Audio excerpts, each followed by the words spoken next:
Level 100, let's go! Peace and love, YouTube. It's your boy. Today I'm going to show you how to reach level 100 in last Epoch. I'm going to share you the knowledge that I gained through my journey of 0 to 100, and hopefully this will make you better than me, faster than me at leveling, as you will have more knowledge than I did, hopefully. Alright, so let me go ahead and just show you guys. I am level 100. I just hit level 100. These are my main stats. This is my gear. I will be posting my build in the description, and I also will be updating my most recent spellblade guide, so be looking out for that. However, this is currently my most farmed raider or empowered echo. It's at 210 corruption. I've completed 371 echoes, and I have 850 stability, meaning I have another boss, and so some more gaze and some more corruption that's going to be coming. These maps are cake.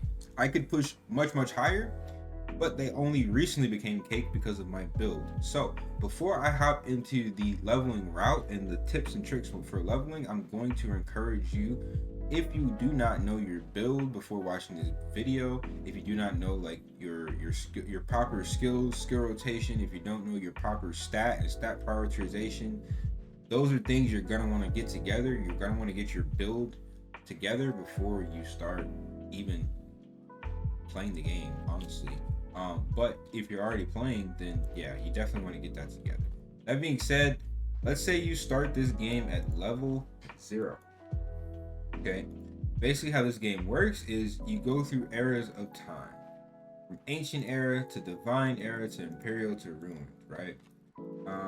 I believe if you look at all of my completed quests, you're gonna start all the way down here at Act 1 on Keeper's Camp, and you're gonna come all the way up from Keeper's Camp up to Act 2, 3, 4, 5. If this is your first character, you cannot skip. If this is your second character, then you can skip through doing the dungeons. However, I'm not really going to discuss the skip because I'm assuming this is your first character, and that's why you're looking for leveling tips. That being said, like I was saying, to level efficiently, what you're going to do 0 to about level 50 is nothing but the main story quests.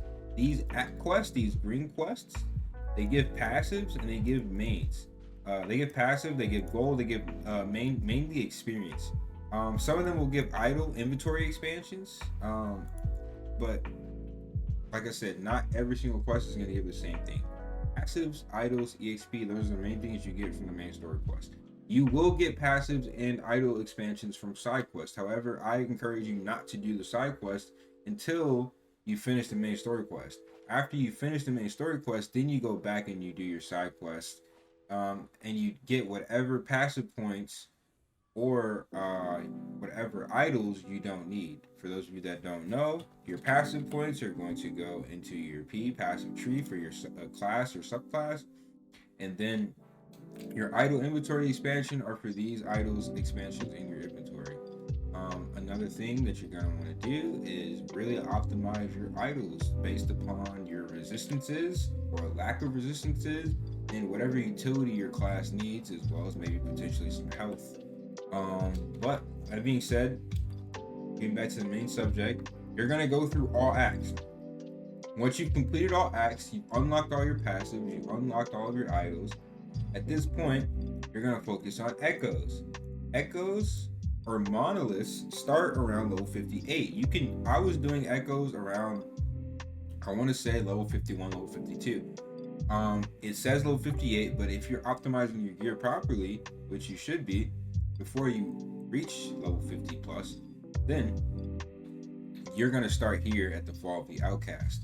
Now, basically what happens is you start at the area level of the monolith. So you go from 58 to 66 to 58 to 62 to 66, and so on and so forth, right? After you've reached level, like around level 80, you can do the level 90 areas, and then you can unlock greater monoliths. And that's literally going to be your route. You're going to grind these regular monoliths all the way until about level 80, or until you're strong enough to get into these level 90 monoliths. It's going to be around level 80. I could farm these level 90s around like level, I want to say like 77, 78 is when I started to be able to really feel comfortable in these level 90 monoliths. You do all of them level 390s, then you unlock empowered, which is going to net you more experience. Okay, so the whole time that you guys are going through your monoliths, what you're gonna do to level as fast as possible, this is the most important tip I can tell you guys. Okay, what you're going to do is every time you hit a node, you're going to look for an EXP book. The EXP book is the most important node out of these echoes if you are prioritizing EXP. Don't sleep, because early on the EXP books don't seem worth it because you're getting so much experience per echo completion. Later on in level 90s, when you're not getting a lot of EXP for echo completion, those books are percentage based. Therefore, those books are going to be just as good at level 50 and 60 as they are at level 90, making them faster than echoes. So like I said, later, the higher level you get, the more important those book echoes become. The lower levels, maybe you want to focus more so on gear, looking for anything with exalteds or uniques, and you want to prioritize those. However, like I said, the faster you want to level, the more EXP books you want to get. Another tip, if you are leveling in a party and you are not the person starting the echo, the second and third, the party members that are not the party leader, once you complete the echo and get the reward, you have a chance to choose EXP or a different reward that's random. If you choose the EXP at the end, it is about the equivalent of getting an EXP. Therefore, leveling in a party, you could essentially get EXP every single echo node. So if you're the furthest behind in your leveling group, it might be beneficial to you to use the EXP in order to catch up and then start getting the rewards later on after you've already caught up in EXP. That is literally the biggest tip I can tell you guys that will help you progress. So quick summary, like recapping everything that I've told you in this video.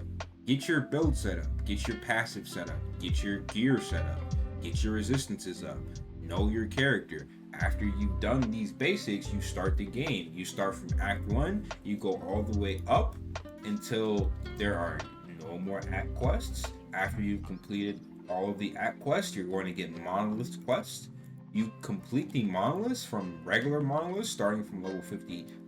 You'll be level 51, you'll do level 58 monolith, you'll grind all the way up until about 70 to 80. You'll farm the 90 areas, then you'll unlock empowered. The whole time you're doing any type of echo, you're going to look for EXP books, and these will expedite your leveling experience. Now, here's another pro tip, you guys. So when you get bored of doing monoliths, or if you want something different to do, or let's say you're doing prophecies and you see arena prophecies for gear that you want, another thing that you can do to break the monotony of just doing echoes is you can come over here to Ruined Era.